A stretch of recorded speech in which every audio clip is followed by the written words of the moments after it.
a camisa 7. A gente está vendo imagens aí do dia da apresentação do Diego Souza, tá fininho, vestindo a camisa 7, que foi de Garrincha, de Maurício, de Túlio Maravilha. Só o Sidorf, que foi um grande ídolo, que vestiu a camisa 10. De uns tempos para cá, os grandes jogadores que o Botafogo contrata sempre vestem a camisa 7, aí o Diego Souza é o próximo aí da dinastia alvinegra a vestir a camisa 7. O que vocês acham aí do Diego Souza? O que vocês estão esperando do Diego Souza no Botafogo? Parece feliz, né, num primeiro momento, assim. Geralmente os jogadores são apresentados com um cara mais fechado, mais tenso. Ele parecia um cara feliz ali na apresentação. Eu gosto muito do Diego Souza, assim. Eu acho ele um personagem muito importante para o futebol brasileiro. Ele não aceita papel de coadjuvante, né? Embora em alguns clubes ele tenha encontrado um pouco mais de dificuldade, mas ele é sempre um ator principal. E eu acho que ele vem para isso, assim, para o Rio de Janeiro, para o Botafogo, volta para o Rio de Janeiro com esse papel. A gente está vendo os gols dele. Antes de eu pegar a opinião do Grafite, porque vai ter muito a ver com o que o Grafite vai comentar, a gente vai ouvir o Zé Ricardo confirmando a escalação do Diego Souza entre os titulares e onde o Diego Souza vai jogar. Então, roda pra gente a entrevista do Zé Ricardo hoje, que aconteceu no estádio Newton Santos. O Diego está relacionado, sem dúvida. Treinou bem a semana, desenvolto, está se adaptando bem ao grupo. Está relacionado, vai para o jogo. Aí a gente tem que quebrar a cabeça ainda mais um pouquinho para a gente definir esses 2 dias que falta, qual é a melhor formação, mas certamente ele vai jogar. O Diego é um jogador versátil, né? Polivalente, capacidade técnica dele é indiscutível e é muito inteligente para entender as funções e ocupar bem os espaços dentro do campo. Então, ele provavelmente vai começar nossos jogos na posição de centroavante, mas nada impede que ele jogue também saindo da área, onde ele tem familiaridade também com a função. Zé Ricardo é o primeiro técnico do futebol brasileiro que se apurrinha e o cabelo não fica branco, né? O negócio tá esquisito aí, hein, Zé? Ó, Zé, eu falei isso porque os dois estavam conversando, eu falei, eu vou entregar. Foi papo de grafite, Ana, hein? Tá rolando, Tá esquisito o negócio aí. Tá rolando a tinta ali. Grafite, o Diego Souza como centroavante, você acha que para início de conversa no Botafogo é onde ele deve mesmo ser escalado? Eu acho que deve ser, porque é a posição que ele se consolidou, né, nos últimos anos. Apesar que no esporte ele jogava como meio atacante, né, ele tinha liberdade para flutuar por todos os setores do ataque do esporte. O ano passado no São Paulo ele se destacou, foi artilheiro do campeonato da equipe na temporada, marcou gols importantes e perdeu espaço, agora chega no Botafogo. Eu acho que vai acrescentar muito qualidade na equipe, não só como centroavante, mas durante as partidas ali, flutuando em outras posições como meia.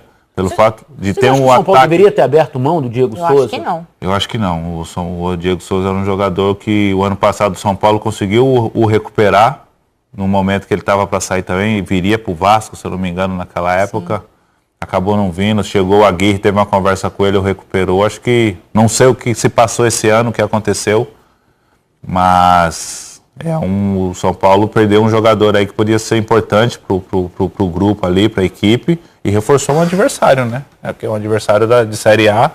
A partir do momento que você perde um jogador assim, reforça um adversário. Pode ser da Copa do Brasil? Pode ser também. Então... Eu acho que tem também muito do Cuca, né? O que o Cuca ele já conseguiu filtrar o que ele vai querer do time do São Paulo. Eu só acho assim, você abre mão do Diego Souza e num primeiro momento você tem que se esforçar para contar com o Gonzalo Carneiro, que até aqui não mostrou todo o futebol que talvez ele tenha. Então, eu acho que é aí que é um ponto para observar. Mas também eu acho que vai muito... Se o técnico quer que ele permaneça, se o Diego quer permanecer... nessa altura do campeonato, a confusão que é a diretoria do São Paulo, acho que a vontade da diretoria do clube diz muito pouco em relação ao jogador e ao técnico. O Cuca fala, eu não quero, o Diego Souza eu não quero também, e aí cabe ao clube encontrar um novo caminho. Não sei se é tão simples assim, mas é a leitura que eu faço daqui de fora. Eu acho assim, vendo pela ótica do futebol carioca, um baita reforço. O Botafogo precisava de uma referência técnica, aumentou o número de sócios, venda de camisas, assim, rapidinho, sem nem ao menos ele estrear, o Botafogo já conseguiu dar uma boa movimentada, né? É um ídolo, né? Movimenta o clube, é um jogador que quis vir pro Botafogo, isso conta bastante pro torcedor, o cara quis vir, o cara não tinha opções e veio. Tinha outras equipes, mas 4 equipes brigando pelo Diego, e ele se prontificou, ele quis vir pro Botafogo. Isso é importante, chama o torcedor pro lado do clube, chama o torcedor para ir para o estádio, e amanhã talvez teremos um bom público no... Domingo, teremos um bom público no clássico. Curiosamente, ele vai estrear contra... Embora, assim, o Diego vai jogar contra muita gente que ele já vestiu a camisa. Vários ex-clubes, né? Muita lei do ex para pagar, né? Mas, assim, o Fluminense foi o clube onde ele se formou. E o Fluminense está vivendo uma situação bacana também com um jogador que atua na mesma posição que o Diego, de centroavante, o Luciano. A gente tem uns números super interessantes do Luciano para mostrar, porque o Luciano terminou a temporada e começou essa temporada com um jejum de 12 partidas sem marcar. Mas esse ano, olha só, 13 jogos, 3 assistências, 9 gols. Só o Luciano marcou mais de 30% dos gols do Fluminense esse ano. E o Luciano está relembrando uma história do Henrique Dourado. O Dourado, quando chegou no Fluminense para substituir o Fred, ele ficou 5 meses sem marcar. Terminou a temporada de 16 em baixa, o Abel até queria o Barcos, mas aí o Fluminense não conseguiu contratar, ele deu uma chance pro Dourado, o Dourado emplacou, foi até artilheiro do Brasileirão. E o Luciano está vivendo isso agora e tem o Pedro para entrar no time, quer dizer. Então acho que o Luciano está se garantindo também, está mostrando, eu sou um homem-gol também aqui, né? A fase é boa do Luciano, a gente ontem mostrou gol de letra, gol de sorte. O Luciano, ele tem um ponto que é legal, ele não se omite. Ele pode errar pelo excesso, mas nunca pela falta, assim, ele vai pra dentro mesmo. Do jeito dele, ele não é o 9 clássico, não é um atacante de super velocidade, mas ele é muito técnico, então eu acho que isso é um ponto interessante para ele, porque hoje ele joga com o Everaldo, tem hora que ele aparece de 9, tem hora que ele aparece de 10, ele aparece para ajudar na marcação, ele tem muita atitude, eu acho que facilita o entendimento do que é o Fernando Diniz e para o próprio Luciano, a gente estava falando sobre ele na redação, né? Quando ele passou pelo Corinthians, ele também teve dificuldade, só que quando ele encontrou o jogo dele, ele virou artilheiro, ele ficou, acho que ele emplacou uma sequência, se não me engano. Só saiu porque se machucou, né? Foi. E aí foi quando o Wagner Love voltou ao time, né? Ele colocou pressão assim em cima do Wagner. O Wagner também estava em processo de adaptação e ele que segurou a bronca durante um bom tempo, assim. Eu acho que são uns 7, 8 jogos.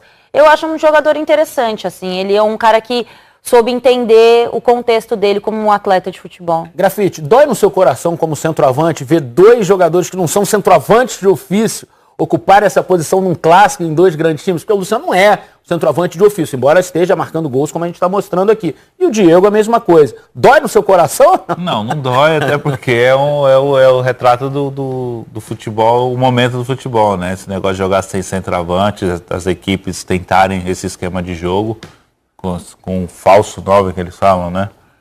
Tem falso 9, 9 falso.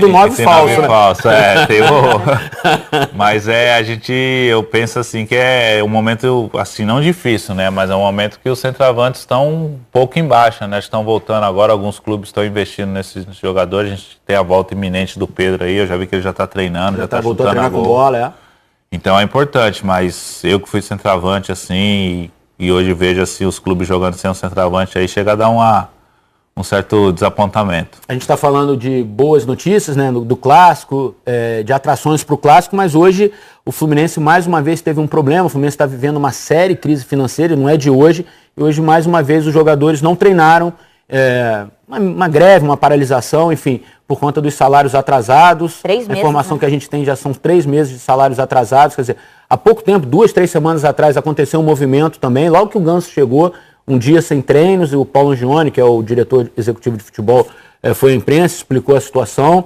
Enfim, hoje, mais uma vez, às vésperas de um clássico, pós uma vitória. O Fluminense venceu ontem o Boa Vista, a gente mostrou aqui, 3-0. Acho que foi após a final contra o Vasco, né?